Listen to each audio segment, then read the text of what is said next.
وسلام على عباده الذين اصطفى أما بعد فأعوذ بالله من الشيطان الرجيم بسم الله الرحمن الرحيم إن الذين آمنوا وعملوا الصالحات سيجعل لهم الرحمن ودا দেখুন প্রথমে যে কথাটা বলি তার একটা কোনো কারণ থাকে আর যেহেতু এটা তাসাউফের মজলিস আমরা এখানে এসেছি আমাদের ইসলাহ এবং সংশোধন করার জন্য আজকের যে কথাটা বলছি প্রথম কথা সেটা হলো এই যে নামাজে যখন কেরাত করা হবে এক নম্বর সেটা সহি করে পড়তে হবে, দ্বিতীয় নম্বর এমন আওয়াজে পড়তে হবে নিজের কান যেন শুনতে পারে। যদি কেউ মনে মনে নামাজ পড়ে তার নামাজ হবে না। হ্যাঁ, নামাজে যে কেরাতটা করা হবে সেটা সহি করে নেওয়া হলো ফরজ, আর ফরজ ছেড়ে গেলেই নামাজ হবে। কারণ যদি কেরাতটা সহি না থাকে তাহলে তার নামাজ হবে না, এবং ছেঁড়া নেকড়াকানির আকারে তার মুখে মেরে দেওয়া। এক নম্বর জিনিস হলো যেটা পড়া হবে সেইটা সহি করবে, আল্লাহ সহজ করে দিয়েছে। আর দ্বিতীয় নম্বর জিনিস হলো এমন আওয়াজে পড়া যে যাতে করে নিজে শুনতে পায়। এত জোর না পড়া পাশের লোকের ডিস্টার্ব তা না, নিজে শুনতে পায়। শুধু চোখ বুঝিয়ে রইল আর নামাজ ফোন নড়ে না, কিছু নড়ে না, ওতে নামাজ হবে না। মন থাকবে। এইবারে এখন কোরবানির সময় চলেছে। এই কোরবানি খুব গুরুত্বপূর্ণ জিনিস। এই যে জিলহজ মাস, এটা বিশেষ ফজিলতের মাস। সব থেকে শ্রেষ্ঠ মাস তো রমজান মাস। রমজানের পরে দ্বিতীয় স্তরের মাস হলো জিলহজ মাস, আর বিশেষ করে জিলহজ মাসের প্রথম 10 দিন খুবই গুরুত্বপূর্ণ। যেমন এখন এই জিলহজ মাসের 9 তারিখ পর্যন্ত রোজা রাখা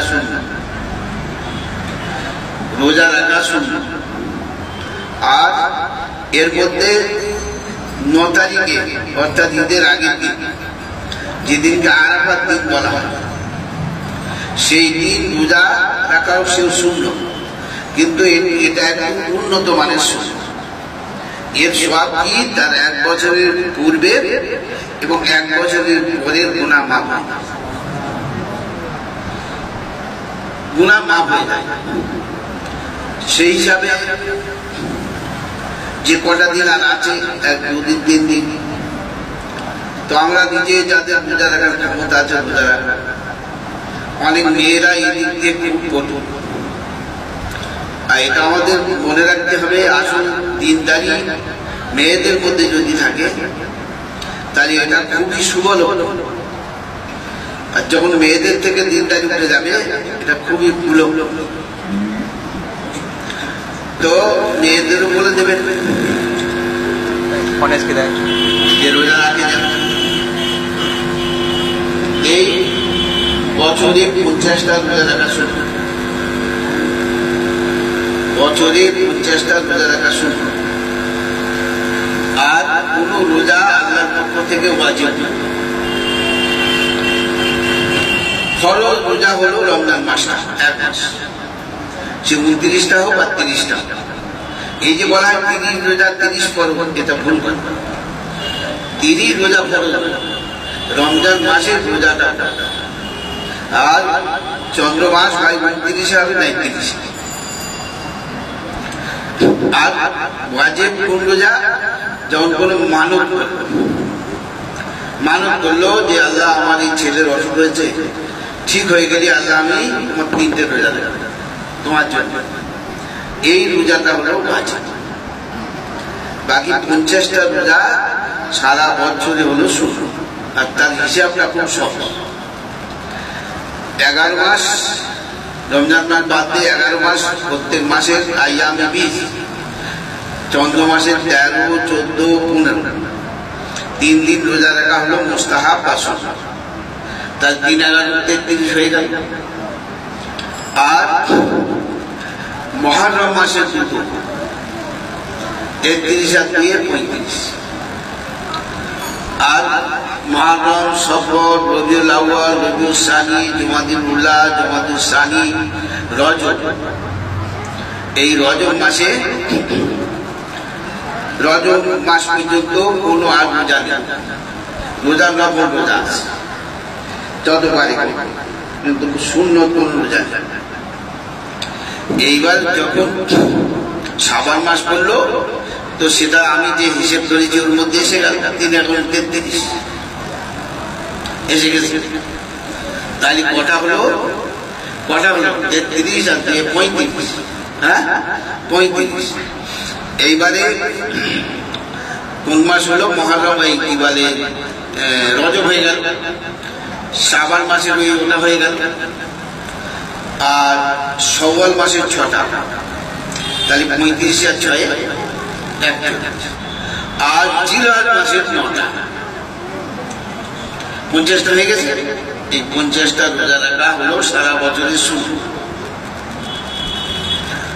এটা 9 দিন রোজা রাখা চলছে। এ হলো দিনের ব্যাপার। রাত্রির ব্যাপার কি? রাত্রির ব্যাপার হলো এটা যে এই জিলহজ মাসের 10 তারিখ পর্যন্ত এই ইবাদত করা, এটা হলো শবে কদরে ইবাদত করার সময়। শবে কদর যে আসে লাইলাতুল কদরে খায়রুম মিন আলফি শাহর, যে শবে কদর 1000 মাস ইবাদত করা অপেক্ষা অনেক। খায়র শব্দ ব্যবহার, তার মানে অনেক। 1000 মাস মানে কত? 83 বছর 4 মাস। কেউ যদি শবে কদরে ইবাদত করে 83 বছর 4 মাসের সওয়াব। আর আল্লাহ তাআলা এর মধ্যে আল্লাহ বলেছেন এর থেকে অনেক আল্লাহ। এই জিলহজ মাসের 9 তারিখ পর্যন্ত শবে কদরের সওয়াব পাওয়া যায়। আর এই সওয়াব থেকে বঞ্চিত কারা? বঞ্চিত যারা হয়, যারা ঈশার নামাজ আর ফজরের নামাজ জামাতে না পড়ে। ঈশার নামাজ আর ফজরের নামাজ জামাতে পড়লে শবে কদর এই যে এত সওয়াব, এর থেকে বঞ্চিত হবে। এইবার এটা আমরা জানি যত গুড় দেবে তত মিষ্টি হবে। যার যতদূর আল্লাহর সঙ্গে সম্পর্ক, তার সব ইবাদতের সওয়াব সেরকম বেশি, সব ইবাদতের সওয়াব সেরকম বেশি। এবারে আমাদের ফজরের নামাজ হলো গুরুত্বপূর্ণ। কে নামাজি আর কে বেনামাজি? নামাজি বলে পাক্কা নামাজি বলে আল্লাহর কাছে চিহ্নিত হয়ে যাবে যে ব্যক্তি ফজরের নামাজ জমা, ফজরের নামাজ জমা। তো এখন যে কটা রাত আছে আল্লাহর কাছে কান্নাকাটি করা, চাওয়া, আল্লাহর কাছে চাওয়া। এই চাইতে চাইতে, যেমন খেলতে খেলতে হার হয়, জিত হয়, আবার খেলায় হেরে গেল, আবার খেলতে খেলতে জিতে যায়। তো কোন দিন কিভাবে যে কবুল হয়ে যাবে সেটা কে? একবার যখন কবুল হয়ে যাবে, তো এমন জিনিস এসে গেল তার কাছে যে আল্লাহ সেটা ছিনিয়ে নেয়। যেটা একবার আল্লাহর কাছে কেউ গ্রহণযোগ্যতা লাভ করলো, তো সহজে আল্লাহ সেটা ছিনিয়ে নেয়। তখন উত্তর উত্তর কি হয়? তার উন্নতি হতে থাকে। তো এ হলো রাত্রের খবর। এবার জিলহজ মাসের যে 10 তারিখ, মানে 9 তারিখ পার হলে 10 তারিখ, যেটা যেদিন আমাদের কোরবানি, এই রাতটা কি? এই রাতটা হলো এটা যে হাদিস শরীফ এসেছে, মান আহইয়া লাইলাতাইল ঈদাইন লাম ইয়ামুত কলবুহু ইয়াওমা তামুতুল কুলুব। যে ব্যক্তি 2 ঈদের রাত্রে জেগে ইবাদত করে, তো যখন এমন পরিস্থিতি এসে যায় যে মানুষ তার অন্তর থেকে দিন উধাও হয়ে যায়, সেই অবস্থায় সেই যুগেও তার মধ্যে দিন থাকে, তার অন্তঃকরণ সজীব থাকবে, জীবিত থাকবে। এত হয়েছে। তো আমরা সেটাও লক্ষ্য রাখবো, একটা কোনো পটাকা বাজবে না, কোনো ছাড়বে না, কোনো কিচ্ছু না। সেদিন কি হয়, মাগরিবের পর থেকে নিয়ে ফজরের পর্যন্ত আল্লাহর বিশেষ রহমত অবতীর্ণ এবং আল্লাহর কাছে চাইতে হয়। এই হলো এইবার 10 তারিখের যে দিনটা, এই দিনটা কি আল্লাহ নবী সাল্লাল্লাহু আলাইহি ওয়াসাল্লাম বলেন যে 10 তারিখের যে দিনটা, এই দিন সব থেকে প্রিয় আমল আল্লাহর কাছে কি? আল্লাহর কাছে প্রিয় আমল হলো কুরবানি। সব থেকে প্রিয় আমল হলো কুরবানি। হুজুর আকরাম সাল্লাল্লাহু আলাইহি ওয়াসাল্লাম যখন এই কথা বললেন, তো সাহাবারা জিজ্ঞাসা করলেন, ইয়া রাসূলুল্লাহ, আল্লাহর রাস্তায় জিহাদ করা থেকেও আরো উত্তম আল্লাহর কাছে? বলে হ্যাঁ, আল্লাহর রাস্তায় জিহাদ করার থেকে আরো। এবারে রাসূলুল্লাহ সাল্লাল্লাহু আলাইহি ওয়াসাল্লাম, তবে যে ব্যক্তি রণসাজে সজ্জিত হয়ে বিরাট বড় সৈনিকের বেশে সেই যুদ্ধে অংশগ্রহণ করলো, তার সব কিছু চলে গেল, সে ব্যক্তি যুদ্ধে অংশগ্রহণ। তাহলে এই দিন সব থেকে উত্তম আমল কি হলো? আল্লাহর কাছে কুরবানি। আর এই দিন বলতে 3 দিন, 10, 11, 12। যেমন আমাদের এখন সামনে রবিবারই, রবি, শনি, সোম, মঙ্গল। আবার এই 3 দিনের মধ্যে উত্তম হলো 10 তারিখ, ঈদের দিন কুরবানি। আর এই কুরবানিটা কি? এই কুরবানিটা এমন একটা জিনিস যে পৃথিবীর প্রথম থেকে চলে আসছে। এই আর দ্বিতীয় হলো, বৈশী ধর্ম ব্যতীত যত মানব রচিত ধর্ম আছে, মানবের মস্তিষ্ক প্রসূত ধর্ম আছে, সেখানেও ভেট চড়াতে হবে, সেখানেও ভেট চড়াতে হবে, এবং সেখানে মোষ বলি দেওয়া হবে, মোষ। এবং এই বইগুলো পাওয়া যায় না। আমাদের এখানে এক হাজি সাহেব ছিলেন, হাজি নোমান সাহেব, ওনার কাছে বইটা ছিল। তো আমি ভুল করেছি, আমি নিইনি। এখন আর পাওয়া যাবে না। যে হিন্দু ধর্মের উপর বইটা, যে কত ওরা বলিদান দিত, বলিদান, পাঁটা বলিদান,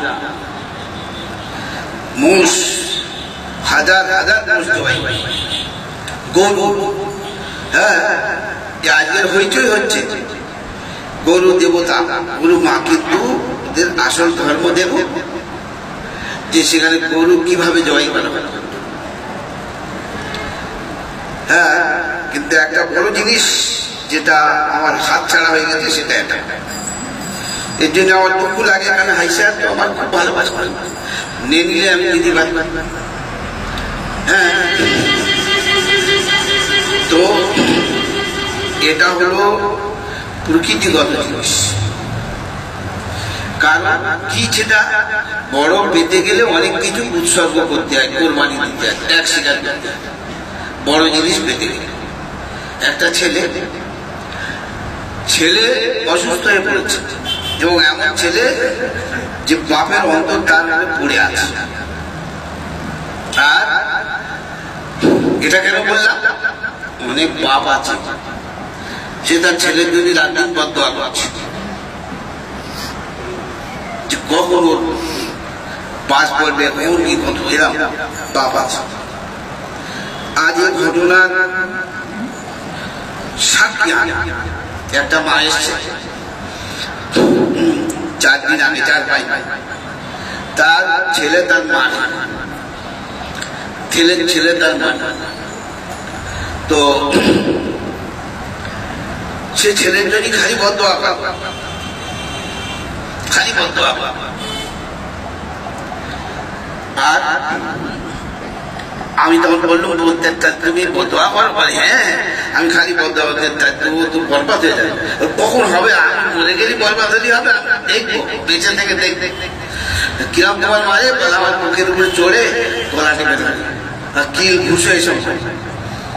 হ্যাঁ, বলে আমি নিরুপায় হয়ে একজনের বাপ বলেছি, সে বাপটা আমার যখন তখন থেকে অনেক সময় ওর মারে, যেই সুযোগ পাবে আমার। সে মেয়েটা বাপের বাড়ি হলো পদ্মের রাখা, বিয়ে হয়েছে আবার, এরকম কত আছে। আমি সেই জন্য বললাম যে যে বাপ তার ছেলে অন্তর্ক্রান্ত, ছেলেকে ভালোবাসা হয়েই গেছে, তো ছেলের যদি কোনো অসুখ হয় তখন কি করে, আল্লাহ অসুখটা যদি সারিয়ে দাও তো আমি একটা গরু করতে পারবো, এর বিনিময় জানের বদলা জান, কি একটা ছাগল করবো, যেরকম মানুষ।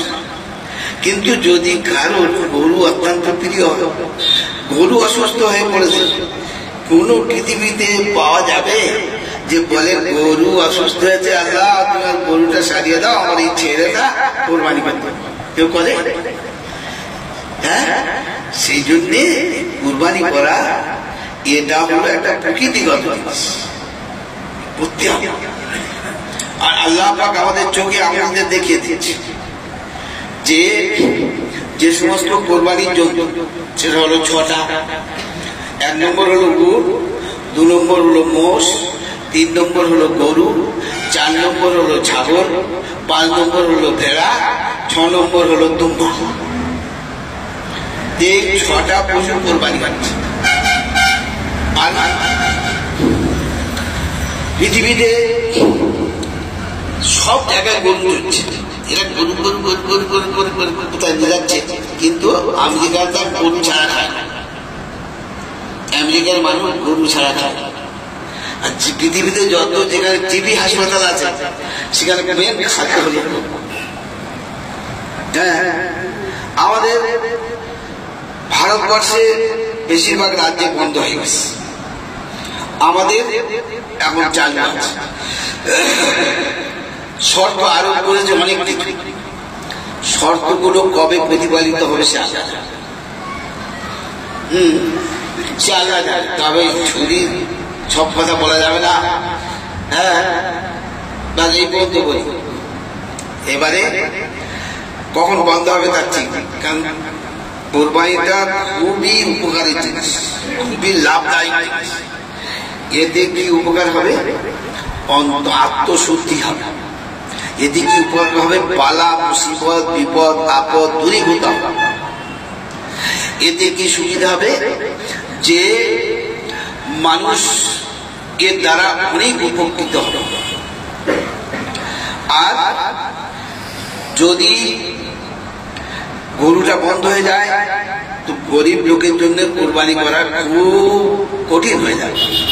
কারণ একটা গরু এখন এই দামের বাজারে, এখন দেখছি যা খবর নিচ্ছি, মানে 10,000 টাকায় মোটামুটি ভালো গরু হবে। তাই 10,000 টাকা একজনের কোরবানি দেওয়ার ক্ষমতা নেই, কিন্তু গরুতে কি 7 জন মিলে দিতে পারে। একটা মানুষ তার অন্তরে আকাঙ্ক্ষা আশা আছে, পয়সা, তাহলে 10,000 টাকার গরু যদি হয়, 7 ভাগের 1 ভাগে কত টাকা লাগবে? হ্যাঁ, 1,000। আর ধর 1200, হ্যাঁ, আরো লেগে গেল 10।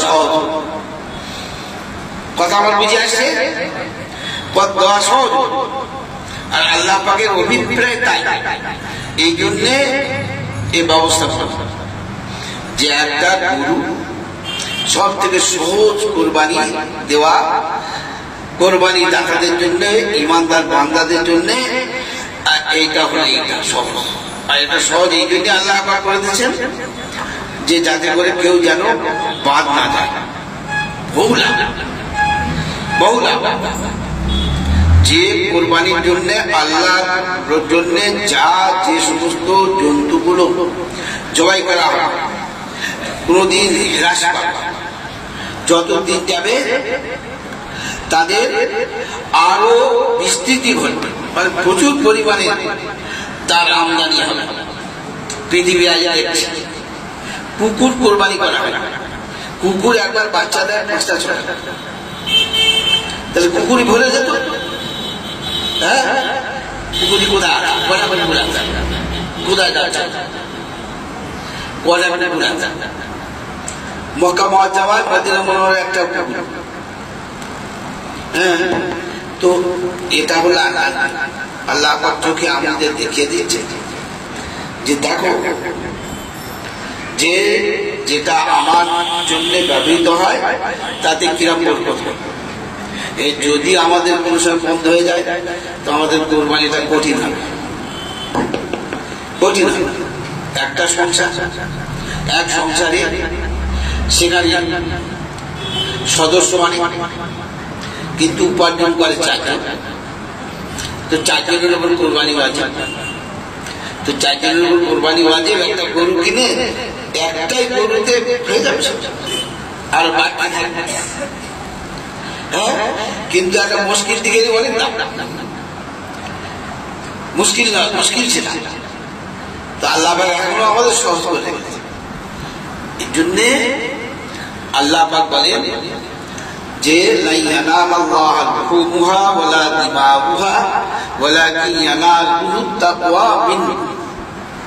তাই তো, যে আল্লাহর কাছে কুরবানির যে জন্তু তার মাংস আল্লাহর কাছে যায় না,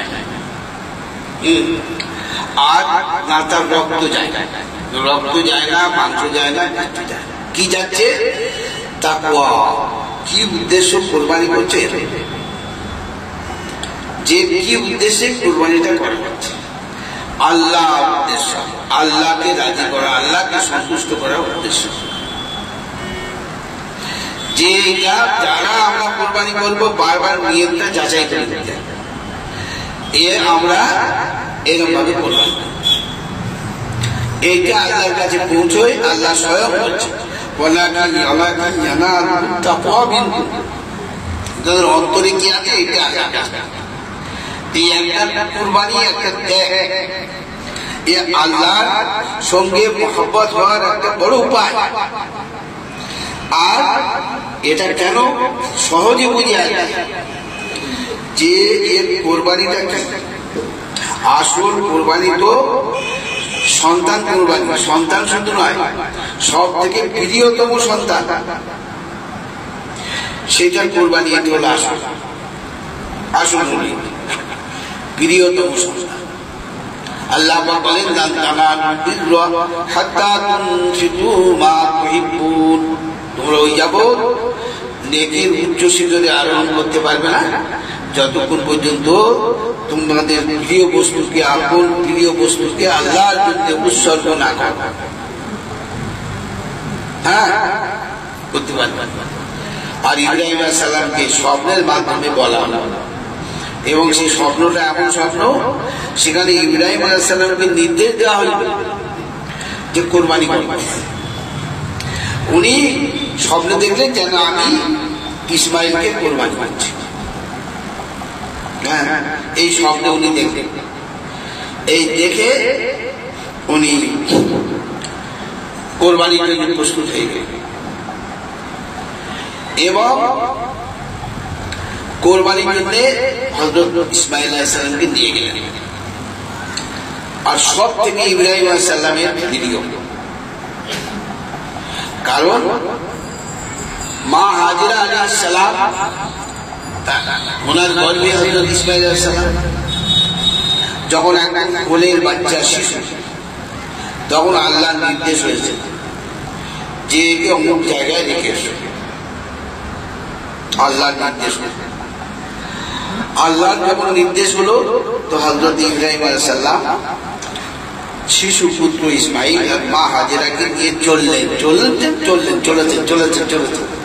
গিয়ে এইবার এক জায়গায় জনমানবহীন মরু প্রান্ত, সেখানে শুধু পাহাড় ভরা চারিদিকে, সেখানটায় রেখে দিলেন আর রেখে দিয়ে চলে যাচ্ছে। বলেননি আমি চলে যাচ্ছি, কি চলে যাচ্ছে। হযরত মা হাজেরার ওনার তখন বুক ফেটে যাচ্ছে আর এর সঙ্গে আল্লাহ শুকর আদায় হচ্ছে যে আমি আল্লাহ, তুমি যে আমার নির্দেশ দিয়েছ, আমি তোমার নির্দেশ পালন করতে পেরেছি, তোমার শুকর, তোমার শুকর। একদম হাজেরা আলাইহিস সালাম পিছন পিছন দৌড়েছে, কিছু বলেন না, পিছন পিছন থাকা। এইবারে যখন হাজেরা আলাইহিস সালাম বললেন যে আপনি শুধু এই কথা একবার আমাকে বলে দেন, যেটা আপনি আপনার ইচ্ছা মতে আমাকে এখানে রেখে যাচ্ছেন, আমার দুই মাই বেটাকে এখানে আপনার ইচ্ছা মতো রেখে যাচ্ছেন নাকি আল্লাহর হুকুমে? তখন ইব্রাহিম আলাইহিস সালাম শুধু এই কথা বললেন যে মিন আমরিল্লাহ, আল্লাহর হুকুমে আমি রেখে যাচ্ছি। হাজেরা আলাইহিস সালাম খুশিতে তার অন্তর হয়ে গেল। তিনি বললেন, তার মধ্যে কি বললো, ইদাল্লাহ ইব্রাহিম, যখন আল্লাহর হুকুমে রেখে যাচ্ছেন আল্লাহ আমাদের হেফাজত করবেন, আর কোনো চিন্তা নেই আপনার, আর কোনো চিন্তা নেই। কি একই ছিল হযরত হাজেরা আলাইহিস সালাম। এবারে সেখানে তিনি লালিত পাচ্ছেন, লম্বা ঘটনা সব বলবো না, সেখানে তিনি লালিত পাচ্ছেন, অনেক কিছু হয়েছে। এই হজ সেইটা তার প্রিয়, তার দৃশ্য, এই হজে সব কিছু, সব যা কিছু। এবার যখন 11-12 বছর বয়স, হাতে ধরতে হয়েছে।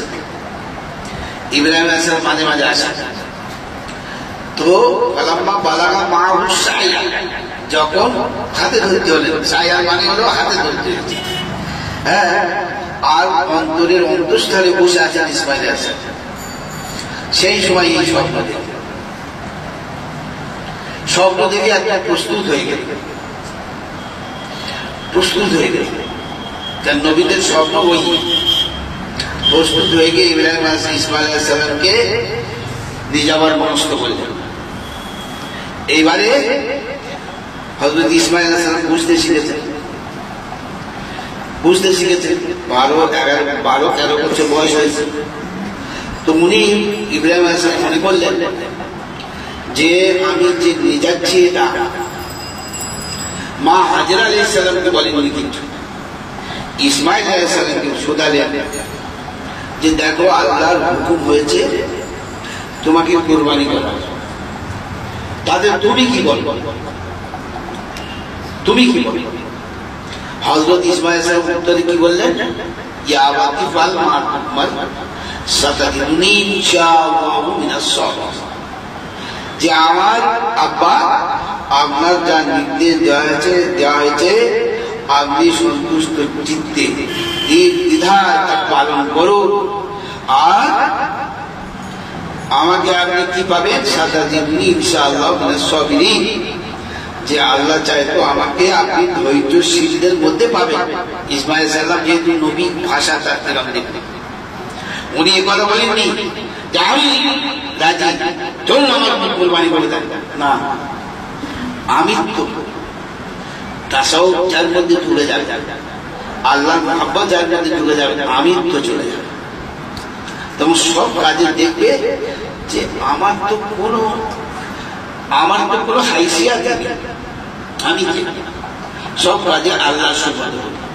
এই ভাষাটা দেখবে কি বলছেন, আল্লাহ পাক বলছেন কোরআনে পাকে, সাতাদিনি ইসমাইল আলাইহিস সালাম বললেন যে আপনি অবশ্যই আমাকে পাবেন, অবশ্যই, এবং ভবিষ্যৎ না, এক্ষুনি যখন থেকে আপনি বললেন তখন থেকে আমি আত্মসমর্পণ করছি, আপনি আমাকে অবশ্যই পাবেন। মিনাস সাবিরিন বলতে পারতেন, ধৈর্যশীলদের মধ্যে আমি ধৈর্য না বলব, কি বলেছেন, ইনশাআল্লাহ, আল্লাহ চাই, কারণ আমার সবর করার ইচ্ছা মতো আমার ক্ষমতা, আল্লাহ চাইতো আপনি আমাকে ধৈর্যশীলদের মধ্যে পাবেন। হ্যাঁ, ইসমাইল আলাইহিস সালাম খুশি হয়ে গেলেন, এবং এই যে ইসমাইলকে কুরবানি করা হবে, আলাইহিস সালামকে কুরবানি করা হবে, ইনিও সওয়াবের অংশীদারি হয়ে গেলেন।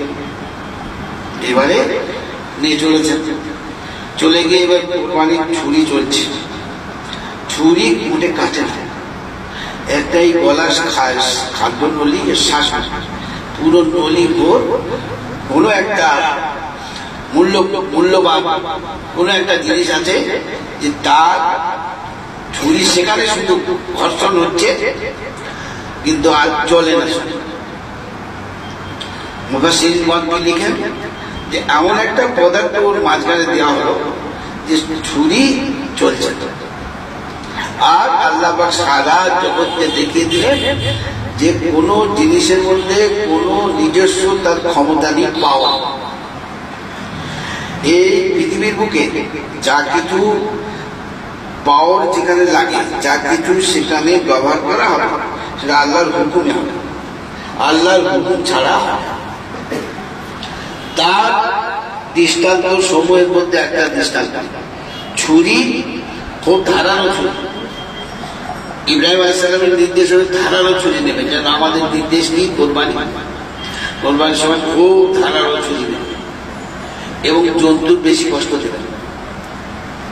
তো এই আসল নির্দেশ হল ইব্রাহিম আলাইহিস সালাম খুব ধারালো ছুরি নিয়েছে, কাটছে না দেখে ইব্রাহিম আলাইহিস সালাম কেঁদে অস্থির যে আমার কোরবানি কি কবুল হলো না, আল্লাহকে অসন্তুষ্ট হয়ে গেলে ছুরি ফেলে ফেলে পাথরে লেগেছে, পাথর কেটে গেছে, এত ধারালো ছিল কিন্তু খাচ্ছে না আর খুব জোর চালাচ্ছে। এর মধ্যে আওয়াজ হলো আল্লাহু আকবার, আল্লাহু আকবার। আওয়াজ ইব্রাহিম থতমত খেয়ে গেল, দেখলে দিঘায় কোনো জনমানবহীন প্রান্ত, কেউ কোথায় কোনো কিচ্ছু নেই, এখানে আল্লাহ আকবার ধ্বনি কোথাতে আসছে। তো এইবারে ওইটা শুনে তিনি বললেন কি জিবরিল আলাইহিস সালাম আসছেন। জিবরিল আলাইহিস সালাম কি নিয়ে আসছেন? দুম্বা। আর কোন দুম্বা?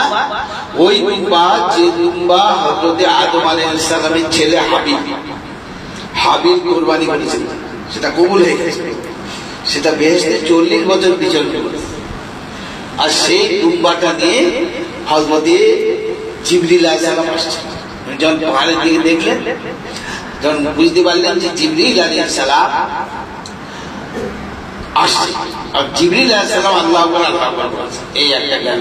এবারে অনেক মুফাসসিরদের মত হলো এটা জীবনে দেখা পায়নি, তবে ধ্বনিটা শুনতে পেয়েছে এবং কানে বাজা ধ্বনি আল্লাহু আকবার আল্লাহু আকবার। উনি সুরে তখন বললেন লা ইলাহা ইল্লাল্লাহ আল্লাহু আকবার। ইসমাঈল আলাইহিস সালাম উনি শুয়ে আছেন, বলে কি হচ্ছে? উনি তখন বলেন আল্লাহু আকবার আল্লাহু আকবার ওয়া লিল্লাহিল হামদ। এই হলো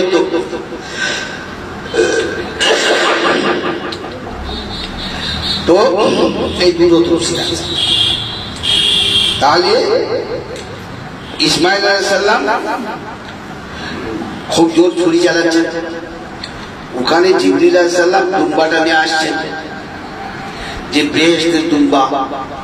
হাবিল আলাইহিস সালামের কুরবানি এটা, হাবিল আলাইহিস সালাম কুরবানি দিয়েছিলেন, আর সেটা বেহেশতে আল্লাহকে লালন পালন করে রেখেছিলেন, সেই দুম্বা আসছে।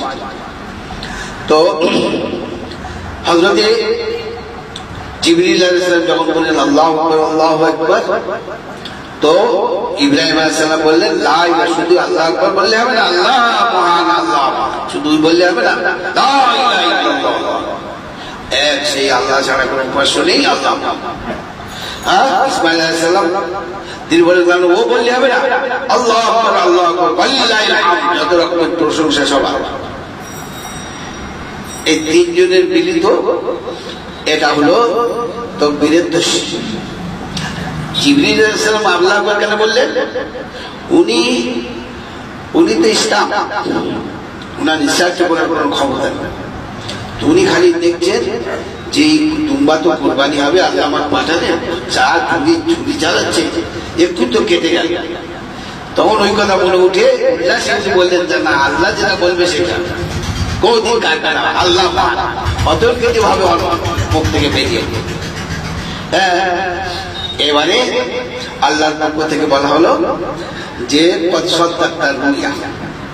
যে তুমি তোমার স্বপ্নকে সত্য করে দেখিয়ে চাও, তুমি এই পরীক্ষায় তুমি একদম সফল কাম কৃতকার্য, হাই নম্বরে তুমি পাস করছো। এই লাও দুম্বা কোরবানি, হযরত ইব্রাহিম আলাইহিস সালাম দুম্বা কোরবানি। তাহলে এটা কি? ইব্রাহিম আলাইহিস সালামের যদি ইসমাঈল সাহেব জবা হতেন, তাহলে আমাদের আপন সন্তানকে কোরবানি করতে হতো। কিন্তু না, আল্লাহ তাআলার অভিপ্রায় ওটা নয়। আল্লাহ তাআলা ইব্রাহিম আলাইহিস সালামকে উচ্চ মর্যাদা দান করেছেন। তা উচ্চ মর্যাদা যারা পৌঁছতে চায় তাদের কোরবানি করতে হবে, বিনা কোরবানিতে হবে। উচ্চ মর্যাদায় পৌঁছতে গেলে আল্লাহর সঙ্গে গাঢ় যোগাযোগ, আল্লাহর মহব্বত চাই।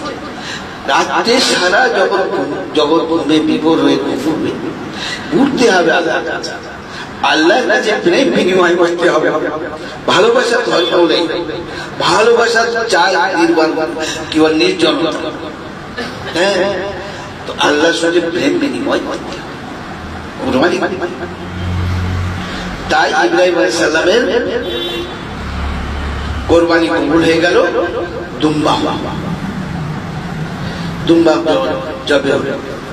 তাহলে আমাদের এই কোরবানি আসলে সন্তান কোরবানি। এখানে এই জন্য বলা হচ্ছে কোরবানি কিন্তু যেন মোটা তাজা দামি হয়, এবং দর্শনীয় হয়, দর্শনধারী হয়, ভালো হয়। এটা হলো সুন্নাত, এই জন্যই বলা হয়। হ্যাঁ, আর আল্লাহ পাক এরকম ভাবে কবুল করে নিয়েছেন, এরকম ভাবে কবুল করে নিয়েছেন যে দেখুন, আপনারা চিন্তা করে দেখুন যে আদম আলাইহিস সালাম থেকে নিয়ে নবী মুহাম্মদ সাল্লাল্লাহু আলাইহি ওয়াসাল্লাম পর্যন্ত ৭,০০০ বছর, আর এর বাকি হিসেব সব কিচ্ছু। এই ৭,০০০ বছরের মধ্যে কোন কোরবানিকৃত জন্তু ভক্ষণ করা, খাওয়া একদম হারাম ছিল, কেউ খেতে পারবে। এই ৭,০০০ বছর ধরে কোরবানির নিয়ম এই চলে আসছে যে যা কোরবানি করবে পাহাড়ের উপর রেখে দাও, অথবা যেখানে পাহাড় না থাকে উঁচু জায়গায় রেখে দাও। যদি আকাশ থেকে আগুন আসে ওগুলোকে পুড়িয়ে দেয় তাহলে কোরবানি কবুল হবে, আর যদি না পুরো গ্রাম থাকে কোরবানি কবুল হবে, কোরবানি কবুল হবে। এই নিয়ম চলে আসছে। কিন্তু আমাদের বেলার নবী মুহাম্মদ সাল্লাল্লাহু আলাইহি ওয়াসাল্লামের যে বৈশিষ্ট্য সমূহ, আমরা যে যত বড় উন্মত, তো তার মধ্যে এটা একটা। ইতিপূর্বে সব কোরবানি তা খাওয়া হারাম, ব্যবহার করা হারাম, আর এটা তোমরা খাও, তোমরা এবং আল্লাহর পক্ষ থেকে এটা দাওয়াত। আর দাওয়াত মানে 3 দিনের দাওয়াত, 3 দিনের দাওয়াত, 3 দিন ধরে খাবে। আর 3 দিনের বেশি খেতে পারবে না তা না। প্রথম যখন কোরবানি হয়েছে রাসূলুল্লাহ সাল্লাল্লাহু আলাইহি ওয়াসাল্লাম নির্দেশ দিলেন কেউ 3 দিনের বেশি কোরবানির গোশত রাখবে না। তখন সাহাবায়ে কেরাম আজমাইনরা গরীব ছিলেন, সকলে কোরবানি করতে পারতেন না, যাতে করে কোরবানি সকলের ঘরে পৌঁছে যায়, সেই জন্য এই ব্যবস্থা করা ছিল। কিন্তু তারপরে হুকুম হলো কুলু ওয়াদাখিরু, এবার খাও আর যতদিন পারো রেখে দাও, যতদিন পারো রেখে দাও, রেখে খেতে পারবে আর খাও, আল্লাহর পক্ষ থেকে দাও। আর এটা আল্লাহর পক্ষ থেকে দাও এই জন্যে যে সারা জগৎকে সতর্ক করে দেওয়া হচ্ছে, বলে হচ্ছে দেখো তুমি তোমার নয়, তোমার যা কিছু সব আমার, তুমি তোমার নয়। তার বড় প্রমাণ কি? যে কোনো কারণবিহীন তুমি তোমার গায়ে যদি অস্ত্র চালাও, কোন বেলের মারো, সেটা হলো হারাম। অন্যজনের যদি বেলেট মারে যা গুনাহ হবে তার থেকে বেশি গুনাহ হবে নিজে অকারণে যদি কোনো বেলেট চালায় বা কোনো ধারালো অস্ত্র চালায়। তাহলে তুমি যদি তোমার হবে, তোমার শরীর, তোমার চোখ, তোমার যদি এইসব হবে, তোমার নাক কান সব, তাহলে এটা হারাম হবে না। আর চরম সীমা হলে যে আত্মহত্যা করা মহাপাপ, হারাম। কেন আত্মহত্যা করা কেন হারাম হলো? তোমার আত্মা নয় এটা। আর তুমি কেন এরকম ভাবে এই পথে তুমি পা বাড়িয়েছ? এর জন্য যে আত্মহত্যা করতে চাইবে সে তার মৃত্যু হবে এমন নয়, কিন্তু যদি মৃত্যু না হয় সেটা আল্লাহ যখন ইচ্ছা হবে তখন মৃত্যু। আর যার আত্মহত্যা করে মৃত্যু মরণ হলো তার জায়গা হলো কোথায়? জাহান্নাম। হ্যাঁ, জাহান্নাম। যে আমার একটা বই আছে জানাজা ও কাফন, তাতে লেখা আছে বুখারী শরীফের এই হাদিসটা। এই মাঝখানে একটা কথা বলে দিয়ে শুনুন। এখন আমি দেখছি যে আমার যে লেখাগুলো, বইগুলো আপনারা অনেকেই নেন। তো যদি কারণ নেওয়ার না থাকে, এখন 5টা আছে, সব শেষ হয়ে যাচ্ছে। ফের একটা ছাপাবো, তখন অনেক কিছু মনে আসছে যে বর্ধিত করতে হবে। ছাপানো তো ছাপানো নয়, ছাপালি হয়ে যাবে। হ্যাঁ, তার পিছনে খাটতে আছে, আমি সে সুযোগটা পাচ্ছি, আমি সে সময়টাই পাচ্ছি। তো আমার জন্য দোয়া করুন যেন আমি আরো কিছু কাজ করে যেতে পারি। আল্লাহ আমার দ্বারা আরো কিছু খেদমত দিন। যাদের এখন পর্যন্ত নেওয়া হয়নি নিয়ে নেবে। এখন তাসাউফ আছে, আর শেখ মোহাম্মদ ইউনুস রহমতুল্লাহ আছেন, আর জান্নাত, জাহান্নাম, আর দোয়ার। তো পড়ুন কি আছে দেখুন। হ্যাঁ, ভালো করে পড়ুন, দেখ বুঝে পড়ুন যে মধ্যে কি আছে। যাই হোক, তো কোথা থেকে এই কথাটা বের হলো? যে কোথা থেকে বের হলো?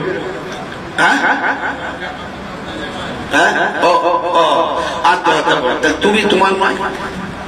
হ্যাঁ, কিচ্ছু তোমার নয়। এই জন্যে মরণোত্তর চক্ষু দান করা হারাম, যেটা আমার বইতে লেখা আছে, রক্তদান। চোখ তোমার নয়, তোমার বাবার নয়, তোমার 14 পুরুষের নয়, তোমার মার নয়, তোমার নানার নয়, কারণ নয়। চোখ আমার গৃহীত, আমার চক্ষু দান করার ক্ষমতা তোমার চলবে না। হ্যাঁ, তুমি তোমার শরীরের কোনো অঙ্গ দান করতে পারবে না, কিডনি হোক, ইয়ে হোক, কিছু করতে পারবে। হ্যাঁ, এ তোমার নয়, এটা হলো আমার। এবারে কিছু কিছু ক্ষেত্র এমন আছে যে চক্ষু দান, কিডনি দান করা যেতে পারে কিছু কিছু জায়গা, সেগুলো খুব সূক্ষ্ম ব্যাপার। হ্যাঁ, আলাদা। যেমন এক ব্যক্তি তার মেয়ের 2টো কিডনি নষ্ট হয়ে গেছে। এ বেচারা তৈরি হয়েছে যে আমার মেয়ের একটা কিডনি আমি এরকম অবস্থায়, রিয়ার অবস্থা, কিন্তু দান করতে পারবে না। হ্যাঁ, আর বেচা কেনা দূরের কথা। তো আমরা সবাই কোরবানির মধ্যে বড় শিক্ষা হল যে ত্যাগ করব, কোরবানি করব, আল্লাহ রাস্তায় কোরবানি না করলে কিছু পাওয়া যাবে না। আল্লাহ পাক কি বলেন? ফাজকুরুনি আযকুরকুম, যে তুমি আমার দেখো, আমি তোমার, তুমি আমার স্মরণ করো, আমি তার স্মরণ করো। আল্লাহর স্মরণের বাইরে কেউ আমরা আছি সারা জগৎ? এটার মানে তুমি আমাকে বিশেষ ভাবে পেতে চাইলে তোমার বিশেষ জিনিস আমাকে দিতে হবে, বিশেষ জিনিস আমাকে দিতে হবে। সারা জগতের মধ্যে শ্রেষ্ঠ কারা? নবীরা, যত নবী এসেছে। আর নবীদের পরে মর্যাদাকার আবু বকর সিদ্দিক রাদিয়াল্লাহু তাআলা। কেন? আবু বকর সিদ্দিক রাদিয়াল্লাহু তাআলা আনহু তার সমস্ত কিছু রাসূলুল্লাহ সাল্লাল্লাহু আলাইহি ওয়াসাল্লামের পিছনে সব দিয়ে দিয়েছেন, সব। আর দিয়ে হিজরতের সময় এসেছে, হিজরতের সময় এবার মদিনায় হিজরত করবেন। আর হযরত আবু বকর সিদ্দিকের আব্বার নাম কি নাম? আবু কুহাফা, আসল নাম আবু কুহাফা। হযরত আবু বকর সিদ্দিক রাদিয়াল্লাহু তাআলার নাম কি কেউ জানে? আবু বকর সিদ্দিক রাদিয়াল্লাহু তাআলার নাম কি? আবু বকর সিদ্দিক রাদিয়াল্লাহু তাআলার নামটা হলো আব্দুল্লাহ। আর ওনার আব্বার আসল নাম কি? ওসমান। কিন্তু আবু বকর রাদিয়াল্লাহু তাআলা বলে সারা জগৎ চিনে। আর ওনার বাপের উপনাম কি? আবু বকরটা উপনাম, ওনার বাপের উপনাম হলো আবু কুহাফা। তো আবু কুহাফা তখন একবার কট্টর ইসলাম বিরোধী ছিলেন, আর আবু বকরের সবসময় তো কি করেছে? আবু বকর রাদিয়াল্লাহু তাআলা পুরো বড় বস্তা, বড় বস্তাতে তাতে ছোট ছোট পাথর করেছেন, পাথর ভরে আর ঘরে কয়েকটা বস্তা রেখে দিয়েছে। আর মেয়েদের বুঝিয়ে দিয়েছেন, ছেলে আব্দুর রহমান, যে আমি যদি চলে যাই, আমি তো চলে তো যাবো, তোমার আব্বা এসে প্রথম কি রেখে গেছে, তো তোমরা আমার আব্বাকে সন্তুষ্ট করার জন্য এই কথা বলবে যে এই সব এত কিছু রেখে গেছে।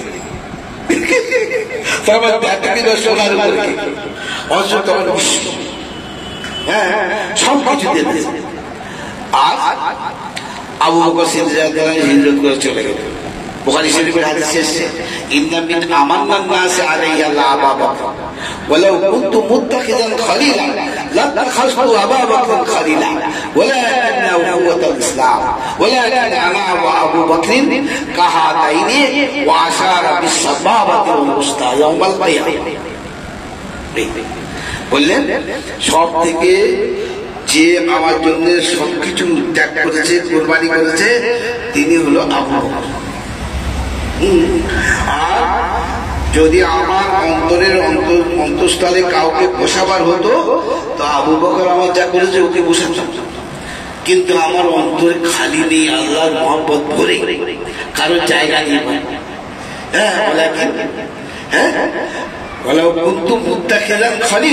যার অন্তরঙ্গ বন্ধু যদি করতাম তা আবু বকরকে লাত্তাখাযতু আবু বকর, কিন্তু সে জায়গা নেই, পুরো অন্তর ভরে আমার আল্লাহ আল্লাহ। ইসলাম, ইসলামী ভাই। আর কিয়ামতের দিন আবু বকর আমরা কিরকম থাকবো? আমি এই নবুয়তের মর্যাদায় আবু বকরকে চেয়ে। তো আল্লাহ রাসূল সাল্লাল্লাহু আলাইহি ওয়াসাল্লাম কি বলেন? সবকিছু মর্যাদা। কেন শেষ হলো? সারা জগতের মধ্যে নবীদের পরে মর্যাদা আবু বকর সিদ্দিক। তো সেই জন্যে আমার ভাই, যে কুরবানি আপনারা করবেন, ওসব আমার যদি একটা গরু না দেওয়ার ক্ষমতা, এই গরুটা সস্তা, দোয়া করুন যেন গরু চাল থাকে, কোন রাজ্যে দিন চাল, সব জায়গায় চারজনের যদি কোরবানি হয় একটা ফ্যামিলিতে, চারটে খাসি কিনতে গেলে কত দাম? এক বছরে একটা খাসির দাম কত? কি হবে? কিন্তু আমাদের জন্য সহজ হয়, সেই জন্য কোরবানি করবেন আল্লাহর রাস্তায় কোরবানি করবেন। আর এই তাকবীরটা পড়বেন 9 তারিখের ফজর থেকে 13 তারিখের আসর পর্যন্ত, 23 এই তাকবীরটা পড়বেন। আল্লাহু আকবার, আল্লাহু আকবার, লা ইলাহা ইল্লাল্লাহ, আল্লাহু আকবার, আল্লাহু আকবার, ওয়া লিল্লাহিল হামদ। আল্লাহু আকবার, আল্লাহু আকবার, লা ইলাহা ইল্লাল্লাহ, আল্লাহু আকবার, আল্লাহু আকবার, ওয়া লিল্লাহিল হামদ। মানেটা সহজ বলে দিলাম। আর সকলের করতে হবে, পুরুষ নারী সকল। আর কিরম করতে হবে? ফরজ নামাজ যেই হয়ে গেল সালাম ফেরার সঙ্গে সঙ্গে, যদি কেউ কোনো কথাবার্তা বলে ফেলে ওরা কাজা গুনাহ, এটা পড়া ওয়াজিব। একবার পড়া ওয়াজিব, দুবার তিনবার পড়া চলবে না। একবার পড়া ওয়াজিব, 6 শব্দ। কিরম ভাব শব্দ? একটা আমি বললাম কি আল্লাহু আকবার, এরকম না। যখন নামাজ শেষ হয়ে যাবে আল্লাহু আকবার, আল্লাহু আকবার, লা ইলাহা ইল্লাল্লাহ, এরকম করতে মধ্যম আওয়াজ পড়তে হবে। আর মেয়েরা তারা আস্তে আল্লাহু আকবার, আল্লাহু আকবার, হ্যাঁ অনেক বেশি ইনশাআল্লাহ মনে থাকবে। তাহলে আপনার বই অবশ্যই নেবেন, বলবেন, পড়া মোবাইল ছাড়, সব চলে যাবে, চোখ চলে যাবে, কান চলে যাবে, সব। এবার আমাদের কি বলে মৌলানা গোলাম মুস্তফা সাহেব, মৌলানা মাস্টার কি বলে হেডমাস্টার, অনেক কিছু না টাইটেল আছে, যেটা আমার বইতে লিখেছেন। একটা কিছু বলছেন আপনার সঙ্গে।